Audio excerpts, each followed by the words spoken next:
Hello, আসসালামু আলাইকুম। আশা করি সবাই ভালো আছেন। সো বন্ধুরা, আপনারা হয়তো ভালো বিজনেস করতেছেন। নাওয়াডেজ মার্কেট খুব ভালো এবং আগামীতে মার্কেট আরো ভালো হবে। তো আমি আমার ইউটিউব চ্যানেল গ্রো ওয়েলথের পক্ষ থেকে আপনাদেরকে সবাইকে জানাই আন্তরিক শুভেচ্ছা ও অভিনন্দন। সো আজকের আমার ডিসকাশনের টপিকস হচ্ছে যে আমি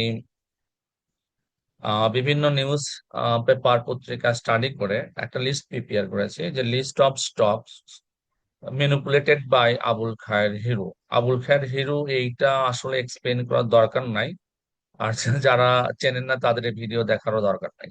বাট যারা বোঝেন বা চেনেন তারা সাথে থাকেন, আমি এক এক করে সব বলবো। সো আমি নিউজ পেপার যেমন Abul Khayer hero and associates find টাকা এত crore for stock manipulation, hero family members find টাকা ফর স্টক ম্যানিপুলেশন, এরকম অনেক নিউজ আছে গত 2 বছর 3 বছরে। হিরো এবং তার ফ্যামিলি নিয়ে অনেক নিউজ আছে। আমি এই নিউজগুলো থেকে আসলে স্টকটা লিস্ট করেছি। লিস্ট করেছি এই কারণে যে আমি নিজেই আসলে বুঝতে চাই যে তারা কিভাবে শেয়ার ম্যানিপুলেট করে অথবা তার ইম্প্যাক্টটা কি, এবং তাদেরকে ফাইন করা, গভর্নমেন্ট চেঞ্জ হওয়ার পরে সেগুলোর কি অবস্থা, সেগুলো চেষ্টা করবো ডিটেল বর্ণনা করতে। So let's go to the discussion. আর ডিসকাশনে যাওয়ার আগে আমি একটা ডিসক্লেমার দিয়ে নেই। সো আমার এই ভিডিও শুধুমাত্র ইনফরমেশন পারপাসে, এটা কোনো বাই এন্ড সেল ইন্ডিকেশন না। জাস্ট আপনারা আপনাদের যখন কোনো বাই সেল করবেন অবশ্যই নিজের অ্যানালাইসিস, নিজের আন্ডারস্ট্যান্ডিং অ্যাপ্লাই করবেন। সো আজকে আমরা লিস্টের যে স্টকটা নিয়ে প্রথমে কথা বলবো, number 4, Sonali paper and board mills limited. এই শেয়ারটা নিয়ে নিউজে বলা আছে যে এটা মিস্টার আবুল খায়ের হিরো বা ওনার অ্যাসোসিয়েটরা এটাতে এঙ্গেজ ছিল আর কি। সো সেটা নিউজে বলা আছে। তা আমার আজকের উদ্দেশ্য হচ্ছে সেটা আসলে ইম্প্যাক্টটা কি। আচ্ছা, যখন নিউজে বলা ছিল যে তারা 2021-22 সালে এই স্টকটাতে এঙ্গেজ ছিল এবং স্টকটার প্রাইস বৃদ্ধিতে তাদের কন্ট্রিবিউশন ছিল আর কি। সো তারপরে শেয়ারটা ফল করে এবং এটা সর্বোচ্চ 919 টাকা পর্যন্ত উঠেছিল। শুরু হয়েছিল 141 টাকা। দেখেন, যে শেয়ারটা 141 টাকা বা 40 টাকা রেঞ্জ থেকে মুভ শুরু হয়েছিল, শুরু হয়ে একশো শুরু হয়ে 919 টাকা পর্যন্ত উঠেছিল। তারপরে প্রাইস কারেকশন আসছে এবং কারেকশন হতে হতে কিন্তু শেয়ারটা আবারও আবারও সেই 140-এর ঘরে চলে এসেছিল আর কি। সো এটাই হচ্ছে আসলে মানে শেয়ার মার্কেট। আপনার সব শেয়ারের প্রাইস বাড়বে, আবার কমবে, আবার পূর্বের জায়গায় আসবে। তো এই জায়গা থেকে শেয়ারটা কিন্তু আবার মুভ শুরু করেছিল। গত বছর শেয়ারটা মুভ শুরু করেছিল, মুভ করে 35 টাকা রেঞ্জ থেকে 299 টাকা, মানে 300 টাকা, অর্থাৎ এখানে একটা ডাবল মানে ডাবল গেম ছিল আর কি, বা ডাবল মুভমেন্ট ছিল। তো তারপরে বেশ কিছুদিন শেয়ারটা সাইড হয়ে, মানে কারেকশন এবং সাইড হয়ে মুভমেন্টটা আছে। কারেকশন এবং সাইড হয়ে মুভমেন্টে থাকার পরে গত সপ্তাহে স্টকটা আবারও মানে ভলিউম নিচ্ছে। আগামীতে কি হবে নট শিওর, এটা আমি এখানে বলতেছি না। বাট শেয়ারটা আবারও ভলিউম নিচ্ছে। তো এটা হচ্ছে যে যেহেতু মার্কেটের বড় ম্যানিপুলেটর অথবা মার্কেটের বড় মেকার, তারা স্টকটাকে পছন্দ করে এবং একটা প্রাইস হাইক ছিল, তারপরে কারেকশন ছিল, কারেকশনের পরে আবারও ভলিউম মুভ করতেছে। সো হয়তো কিছু আশা করা যায়, বাট অবশ্যই এটা মানে রিস্কি। এবং যে স্টকগুলোতে সাধারণত মেকার থাকে, সেই স্টকগুলোতে খুবই মানে কেয়ারফুল, এবং যারা টেকনিক্যাল ইন্ডিকেটর বোঝে, চার্ট বোঝে, ফান্ডামেন্টাল বোঝে, মুভমেন্ট বোঝে, প্রাইস অ্যাকশন বোঝে, তারা এই স্টক গুলোতে মানে ভালো করতে পারে আর কি। তারা প্রাইস অ্যাকশন বুঝে বাই সেল করলে স্টক গুলো থেকে তারা লাভ করতে পারে। আমি জাস্ট শেয়ারটার আগে কি ছিল, কোথায় এসেছে এবং কি এখন কোন অবস্থায় আছে, এটা চেষ্টা করলাম আপনাদের সামনে তুলে ধরতে। তো আমার আজকের লিস্টের দ্বিতীয় আলোচনা যেটা, সেটা আমার লিস্টের 13 নম্বর stock, Bangladesh National Insurance Company Limited. এই স্টকটাও নিউজে বলা ছিল বা বলা আছে যে স্টকটাতে তারা এঙ্গেজ ছিল। যখন তারা এঙ্গেজ ছিল 2020, 21, 22-এর দিকে, এই সময় এখান থেকে তারা স্টকটা 18 টাকা থেকে 18 টাকা থেকে 160 টাকা পর্যন্ত বা তার বেশি, 171 টাকা পর্যন্ত মুভ করেছিল আর কি, একটা প্রাইস হাইক ছিল। তারপরে কারেকশনে আছে একটা লং কারেকশন, সেই 2021-এর পরে থেকে কারেকশন কারেকশন কারেকশন, এবং সর্বনিম্ন শেয়ারটা শুধু 35 টাকা রেঞ্জ পর্যন্ত এসেছিল। এবং তারপরে সেখানে একটা লং অ্যাকুমুলেশন জোন বলতে পারি আমরা, একটা লং অ্যাকুমুলেশন জোন পার করে আবারও মুভ শুরু করে। এবং এবং যখন ভলিউম বাড়তেছিল, মনে হচ্ছিল যে শেয়ারটা বাড়বে বা কিছু একটা হবে, এবং সেটা আবার 104 টাকা রেঞ্জে চলে এসেছে গত 3-4 মাসে, অর্থাৎ জুন 2025 থেকে এখন জুন 2026, গত এক বছরের স্টকটা আপ ট্রেন্ডে আছে। মানে একটু ওঠানামা করে করে স্টকটা আপ ট্রেন্ডে আছে, এবং আবার 105 টাকা রেঞ্জে চলে এসেছে। আগামীতে এটা 170 ক্রস করবে কিনা এটা সময়ই বলে দিবে, কিন্তু এই স্টকটাও মার্কেট মেকারের একটা প্রিয় স্টক, এবং তারা আগে এটাতে এঙ্গেজ ছিল, এবং রিসেন্টলিও ভলিউম ইন্ডিকেট করে হয়তো সামওয়ান ইজ দেয়ার। এখন কি আছে এই সম্পর্কে নিউজ জানা নেই, বা এরকম কোন নিউজ পত্রিকাতে আসেনি, কিন্তু ভলিউম ইন্ডিকেট করে সামওয়ান ইজ দেয়ার, এবং the stock price is moving upward. So this is the situation. But এটা অলরেডি অনেক বেড়ে গেছে, আপনার 35 টাকা থেকে 104 টাকা 5 টাকা চলে যাচ্ছে। সো এটা অলরেডি অনেক হাই প্রাইসড আর কি। পরবর্তীতে কোন দিকে যাবে নট শিওর, কিন্তু অলরেডি হাই প্রাইসড। ওকে। সো এখানে বলে রাখি যে আমার আজকে আমি সবগুলো স্টক নিয়ে কথা বলবো না, আমি হয়তো 4টা 5টা স্টক নিয়ে কথা বলবো। তো পরবর্তীতে এই ভিডিওর কমেন্ট, মানে এই ভিডিওতে রেসপন্স এবং আপনাদের কমেন্ট দেখে যদি মনে হয় যে আপনারা ইন্টারেস্টেড এবং এই সম্পর্কে আরো ভিডিও দেখতে চান, তাহলে আমি পরবর্তীতে অন্যান্য স্টক গুলো নিয়েও আরো কথা বলবো।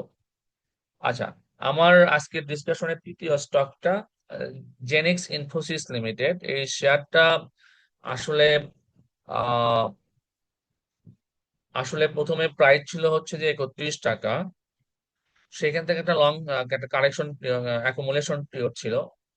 সো অ্যাকুমুলেশন টাইমটা ছিল হচ্ছে যে 28 এপ্রিল 2019 থেকে আহ 9 মে, অর্থাৎ অ্যারাউন্ড 2 ইয়ার্স এর মতো এই স্টকটা একটা কালেকশন মোডে ছিল।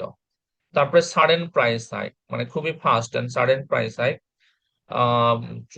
47 টাকা থেকে শেয়ারটা মুভ করে খুব অল্প সময়ের ভিতরে 160 টাকা পর্যন্ত রান করে, which is 3 times from the bottom, and around 8 times from the first bottom. So এখান থেকে স্টকটা মুভ করে 160 টাকা পর্যন্ত রান করে, এবং তারপর একটা লং কারেকশন দিয়ে শেয়ারটা তার বটম সেট করে 19 টাকা 80 পয়সায়। 19 টাকা 80 পয়সায় বটম সেট করে আবার শেয়ারটা আস্তে আস্তে আস্তে আস্তে অ্যাকুমুলেশনের দিকে দাঁড়িয়ে, যে আস্তে আস্তে ভলিউম বাড়তেছিল, এবং গত দুইটা মার্কেট শেয়ারটা পরপর 2 দিন মার্কেট হয়, এবং এখানে মোটামুটি 20% প্রাইস গেইন করে উইদিন 2 ডেজ। উইদিন 2 ডেজ 27 টাকা থেকে আর কি, 27 টাকা 50 পয়সা থেকে। সো আগামীতে কি হতে যাচ্ছে এটা আসলে সময়ই বলবে, এবং এই ভিডিওতে আমি সেটা না বলতে, এটা ডিসকাস করার পারপাস না, বাট আমি যেটা বলতে চাচ্ছি যে মার্কেট মেকারেরা যে স্টক গুলো আগে এঙ্গেজ ছিল, সেই স্টক গুলো তারা কোথা থেকে কতটুকু পর্যন্ত নিয়ে গিয়েছিল, এবং এখন কোথায় আছে, এবং পরবর্তী কি মানে মিন করতেছে বোঝাচ্ছে। সো যদি স্টকটা আগে এত টাকা উঠে থাকে, সময় কতদিন নেবে শিওর না, আবারও এটাকে এখানে যাওয়া উচিত।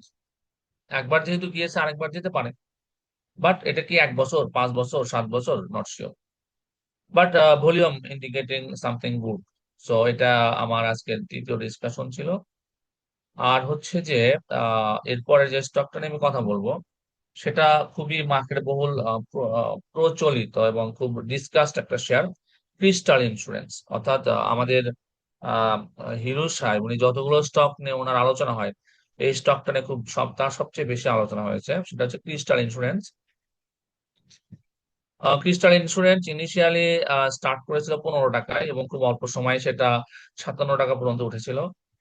তারপরে আবার কারেকশনে 33 টাকা উঠেছিল, তারপরে আবার 74 টাকা, মানে স্টকটা মুভ করতো, এবং তারপরে একটা লং কারেকশন দেয়, এবং কারেকশনের পর একটা বিগ অ্যাকুমুলেশন জোন ছিল। অ্যাকুমুলেট হওয়ার পরে খুবই অল্প সময়ের মধ্যে শেয়ারটা 40 টাকা থেকে 135-36 টাকা পর্যন্ত মুভ করেছিল, তারপরে আবার লং লং কারেকশন।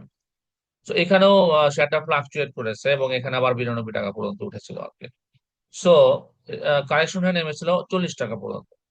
সো যে শেয়ারটা 136 টাকা যেতে পারে, কারেকশন হয়ে 40 টাকা আসতে পারে, আবার প্রাইস হাইক হয়ে 92 টাকা যেতে পারে। সো এরকম যে স্টকগুলোতে মার্কেট মেকার থাকে বা ম্যানিপুলেটর থাকে, তাদের স্টক গুলো এরকম আপ ডাউন করে। তো যারা আসলে প্রাইস অ্যাকশন চার্ট ক্যান্ডেল এগুলো বোঝে, বুঝে শুনে যদি তাদের সাথে তাল মিলাতে পারে, তাহলে এখান থেকে ভালো লাভ করা সম্ভব। তো বাট আবারও বলছি, শেয়ার মার্কেট খুবই রিস্কি। আমি এই চারটা নিয়ে কথা বললাম, বাট আমার লিস্টে আরো 12টার মতো স্টক আছে যেগুলোতে তারা এঙ্গেজ ছিল।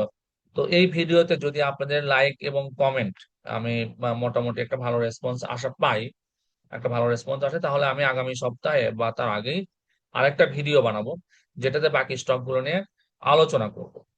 আর নাওয়াডেজ আমাকে অনেকেই নক করে, অনেক করে, বিশেষ করে ফেসবুকে, আমার ফেসবুক আইডিতে নক করে জানার চেষ্টা করে যে আমি আহ, মানে আহ, কাউকে পরামর্শ দিয়ে থাকি কিনা, অথবা তারা আমার সাথে মানে বিজনেস করতে চায়।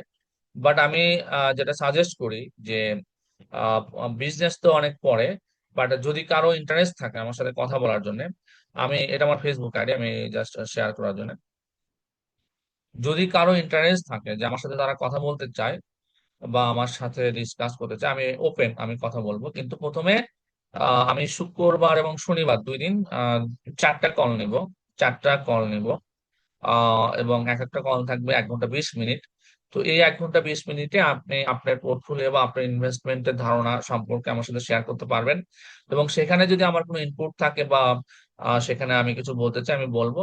ডিসকাশনের পরে যদি মনে হয় যে something align, we are align and we are aligned with the same goal, তাহলে হয়তো পরবর্তীতে ডিসকাস করে আমরা ঠিক করতে পারি যে আমরা আসলে টুগেদার একসাথে কিছু করতে পারবো কিনা। সো এটা আমার সাজেশন। আমাকে ফেসবুকে নক দিয়ে যদি কেউ সময় নিতে চান, তো আমি ফেসবুকে নক দিন, আমি অবশ্যই সময় ঠিক করব। বাট প্রতি 1 ঘন্টা 20 মিনিটের জন্য আমাকে অবশ্যই কিছু পে করতে হবে, কারণ টাইম ইজ মানি, কিছুই ফ্রি না। সো এই 1 ঘন্টা 20 মিনিটের জন্য আমাকে 1500 টাকা পে করতে হবে। 1500 টাকা পে করে আমরা আলোচনা করবো। আমি কোনো সাজেশন দিব না, আমি কোনো স্টক নিয়ে কিছু বলবো না, কিছু না, বাট আমি বোঝার চেষ্টা করবো যে আপনার ইনভেস্টমেন্ট এবং স্টক মার্কেট নিয়ে আন্ডারস্ট্যান্ডিং কতটুকু, এবং সেখানে আমি কিভাবে কন্ট্রিবিউট করতে পারি, শুধু এটুকু বোঝার জন্যই প্রথম মিটিংটা হবে। তার পরবর্তীতে যদি আমরা অ্যালাইন হই এবং উইথ সামথিং আমরা সেম বলে থাকি, তাহলে আমরা পরবর্তীতে ডিসকাস করে নিব যে কিভাবে আমরা একসাথে কাজ করতে পারবো। সো আজকের ভিডিওটা এতটুকুই। So, ধন্যবাদ সবাইকে। সাথে থাকেন, লাইক কমেন্ট শেয়ার করেন, এবং আর যদি আপনাদের রেসপন্স ভালো হয়, অবশ্যই এরকম ভালো ভালো ভিডিও আরো নিয়ে আসবো ইনশাল্লাহ। ধন্যবাদ সবাইকে।